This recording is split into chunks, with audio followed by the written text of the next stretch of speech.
ବାଘ ଉଠି ଯାଇଛନ୍ତି ଆଉ କାହିଁ ନାହିଁ।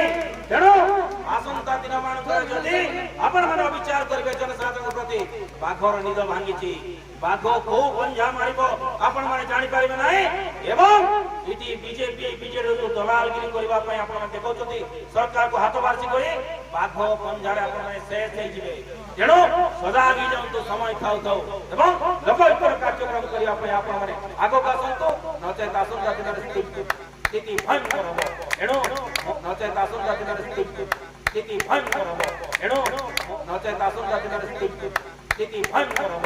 ଏଣୁ ବାଘ ଉଠି ଯାଇଛନ୍ତି ଆଉ କାହିଁ ନାହିଁ। ତେଣୁ ଆସନ୍ତା ଦିନ ମାନଙ୍କରେ ଯଦି ଆପଣମାନେ ବିଚାର କରିବେ ଜନସାଧାରଣଙ୍କ ପ୍ରତି ବାଘର ନିଦ ଭାଙ୍ଗିଛି, ବାଘ କୋଉ ପଞ୍ଝା ମାରିବ ଆପଣମାନେ ଜାଣିପାରିବେ ନାହିଁ। ଏବଂ ଏଠି ବିଜେପି ବିଜେଡିକୁ ଦଲାଲଗିରି କରିବା ପାଇଁ ଆପଣମାନେ ଦେଖାଉଛନ୍ତି, ସରକାରକୁ ହାତ ବାର୍ଷି କରି ବାଘ ପଞ୍ଝାରେ ଆପଣମାନେ ଶେଷ ହେଇଯିବେ।